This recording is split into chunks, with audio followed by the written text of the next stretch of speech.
Hey guys, we're back. This time another tool comparison. We're comparing Gearwrench to Sata this time. Guys, I just want to say thanks to all the new subscribers. It's really helping the channel out. So big thumbs up, and it's really going to help the channel grow. So thanks again for that, guys. Brilliant.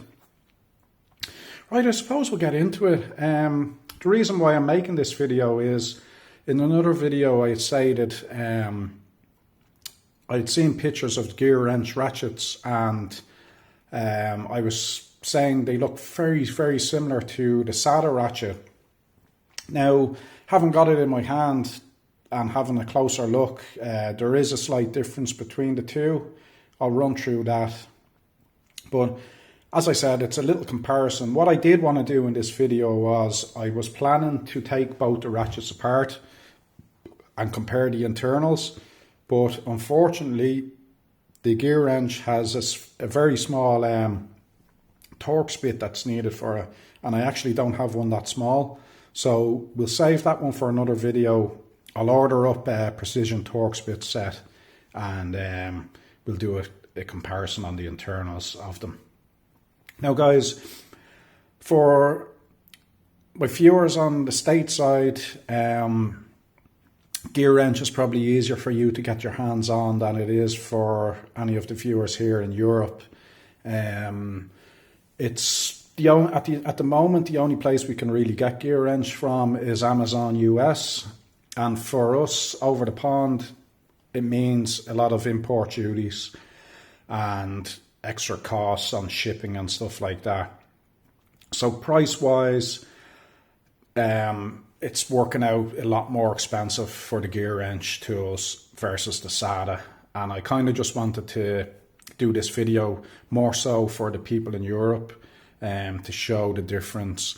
Like we've been watching a lot of great reviews on Gearwrench, and it's, you know, people are comparing them to the famous Snap-on, and they're saying it outpasses Snap-on in well, it obviously outpasses it in price. That's a no-brainer there, but in quality also.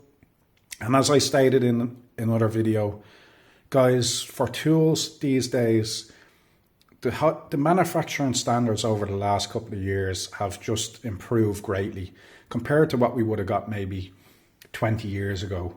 Like a cheap tool now can be actually as good as a more expensive tool, where years ago that wasn't the case, especially with all the kind of name manufacturers. They just had better factories, access to better equipment and components and manufacturing skills. But now, with everything being outsourced to Asia, the Asian manufacturing is up to a very high standard, and the components and materials they're using are also to a very high standard. So that's why the gap has kind of narrowed between some really good tool brands and some cheaper brands. And that's just my opinion, guys. And you can take it or leave it. Doesn't bother me. So we'll compare the two ratchets to start with. Now, guys, as I said, I was kind of singing praise for Sata. I think value-wise, it's brilliant. Quality-wise, they're brilliant. And as I said, both are owned by Apex Tool Group, and I wouldn't be surprised if both are using components from the same factory, if not being manufactured in the same factory. Now, first of all, what I did notice the difference between the two, the first thing I noticed was the head size on the Gearwrench. It is slightly smaller than the Sata. Now, we're talking millimeters here, guys, so I don't think performance is not going to really affect the performance of one over the other. We're talking millimeters. You can see there the backside, and there's the dreaded little Torx, precision Torx, that I haven't got any of, or we'd be opening these up. And the Sata is just held on by a circlip. Now, with regards profile wise, again, the Gearwrench is slightly smaller in profile. Now, we're talking hundredths in that case. Like, it's minimal. It really is. The handle wise, you can see the Gearwrench kind of has a a flatter taper on it, and the Sata is completely round all the way down the shank, and the lower end of the handle is kind of, they're pretty much the same. A little bit beefier on the Sata. Gearwrench is a little bit smaller on the handle hole point, but again, it's not. We're talking fractions in between. Profile wise, I like the profile, the lower profile of the Sata switch over the Gearwrench. Now again, we're talking millimeters there, guys. The Sata, the switch mechanism feels a bit smoother as well. So I suppose we'll get into what I kind of noticed, the difference between the two. What I did notice, guys, is there was a lot more slop in the anvil on the Gearwrench. Now again, it's not a bad thing. Like, I was comparing this with the snap-on, and the slop in the two of them is pretty much the same. They've kind of got the same amount of slop. It's not a bad thing. Now, what I did notice with the ratcheting mechanism, again, there's a little bit of play in between gears, a bit more than what is in the Sata, believe it or not. Now, again, it's not a bad thing, as I said. I'm not here to bash tools. I'm just making a comparison between these tools for more so for people in Europe. You know, it's, as I said before, I really highly recommend the Sata. I'm not trying to promote one brand over the other. It's just my views and opinions. Price wise, this was $40. This is £22 at the moment.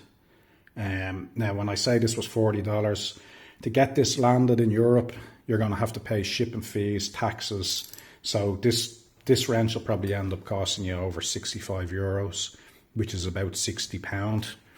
You can get a full set of these in the UK for £60, 1/2 inch, 3/8 and 1/4 inch. So for a new apprentice starting out, I think Sata's the way to go on this one. I haven't really used this much, so performance wise, I can't say much about the Gearwrench. I can say I've had this Sata for over 2 years. I've given it quite a good bit of use, and it's still holding up really well. Now, I'll let you listen to the the ratcheting mechanisms on them, the gears and the teeth. I felt the Sata was a higher quality, so if you just want to have a listen.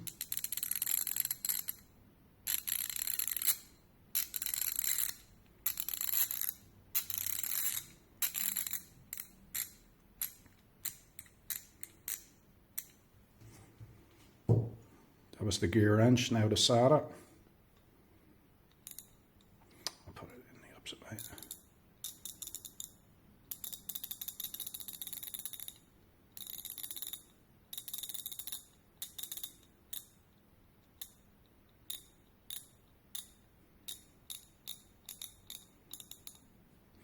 Now, I don't know whether you could see that or hear it. There's a lot less kind of back play when I start kind of shifting it forward and trying to move it back. There's a lot less in the Sata than there is in the Gearwrench. Not a bad thing, but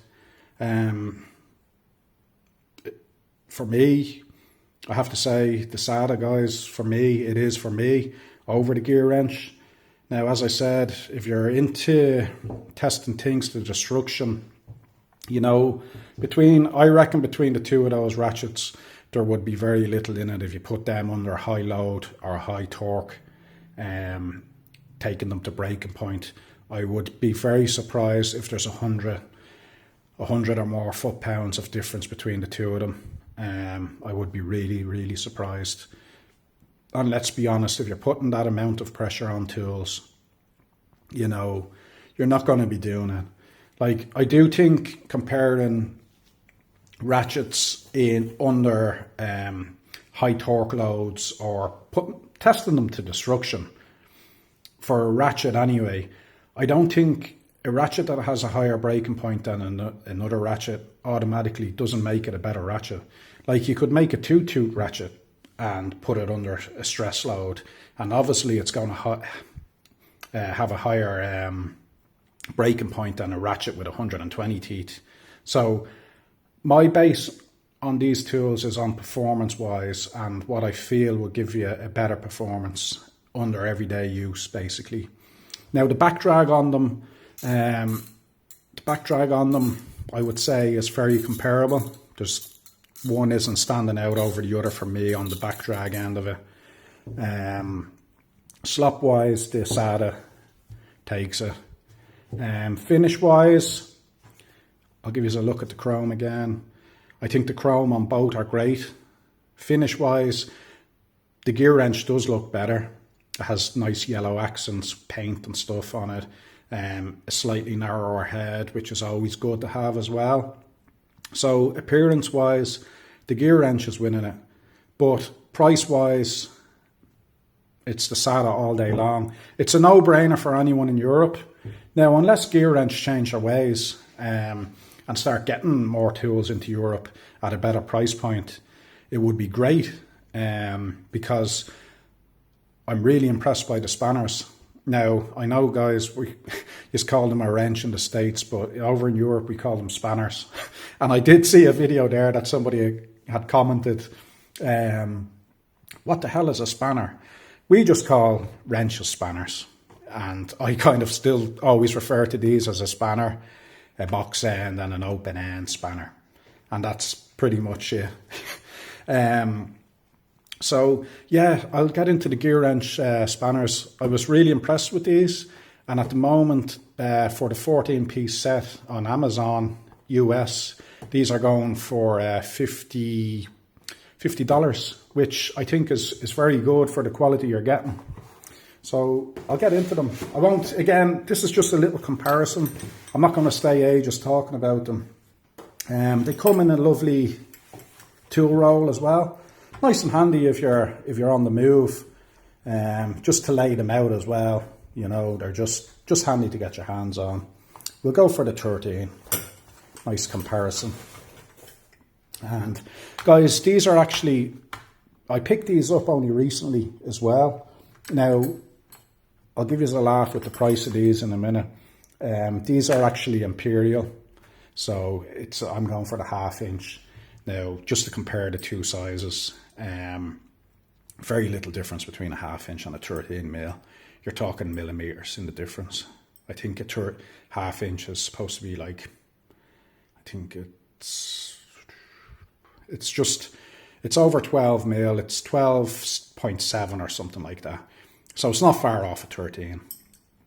I'll just give you a closer look, guys. Try and focus in on that.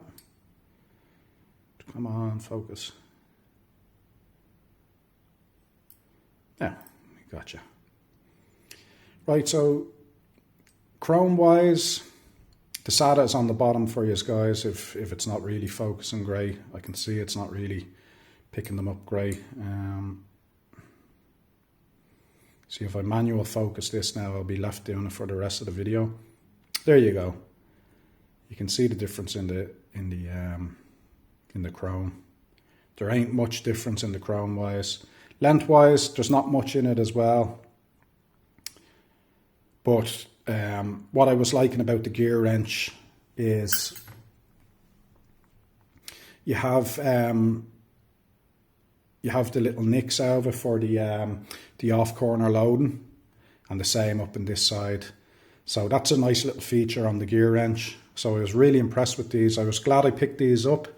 I'm kind of thinking I have a nice set of G-door spanners there, and I'm kind of thinking, as I said in the other video, I was making a toolbox for my nephew, and I kind of got these for him to throw in, and I'm thinking I might swap them over.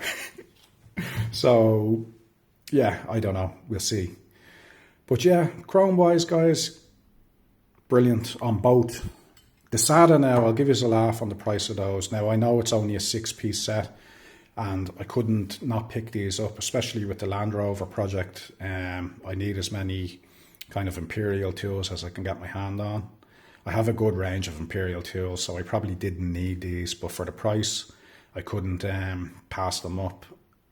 I paid £5 for these on Amazon, so they are still there on sale at the moment. £5 for 6 spanners to that quality. You can't go wrong with that, guys. Like, they're brilliant. Like, I know I showed you the Parkside ones earlier on in another video, but these are just much higher quality. Better chrome finish on them. They just feel much better. And the Gearwrench are lovely as well. Now again, I'll do a proper review on them when I start using them. The Gearwrench anyway. The Sata I think, compared to anything else I have, they're just as good. But the Gearwrench, I have to say, I'm liking that offloading piece.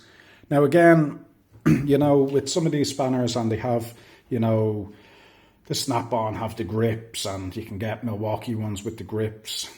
They're great. They do the job, especially if you're trying to get something that's stubborn off.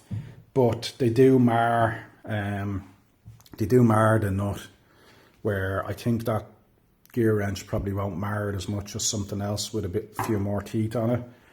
So again, marking a nut, it mightn't bother some people, but if you have if you're into showing cars or anything like that, you don't want marred nuts on your equipment or on your car. Basically, it's just not good.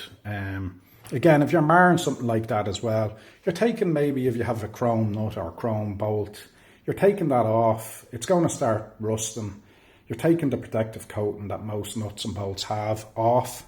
So again, that's kind of why you either try and take it off if you can with a proper socket, or, you know, if it is stubborn and it doesn't want to come off, go down the road of using something with a good grip on it.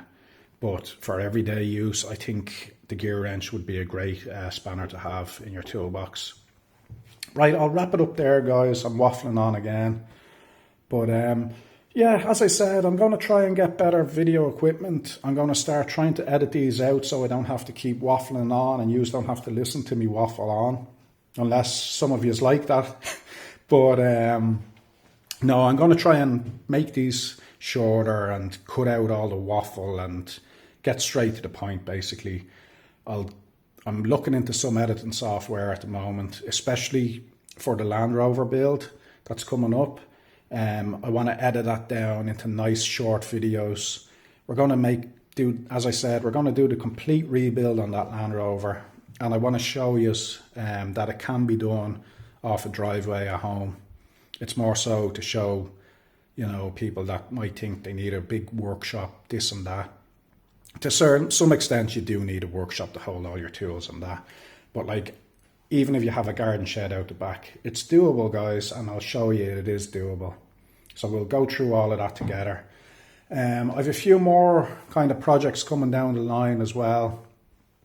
I won't make any announcements on them yet, but as I said, I want to go deeper into the cars, and other few little surprises on the way. And also for any of my home audio viewers, I'm not neglecting that end of the channel either. I'm going to have a couple of videos coming up. As I said, I've been saving for quite a while now for the new Technics SL 1200, so that should be coming soon. So that's it, guys. Stay tuned, and thanks again to all the new viewers and subscribers. Really helps us out. Cheers. Thank you.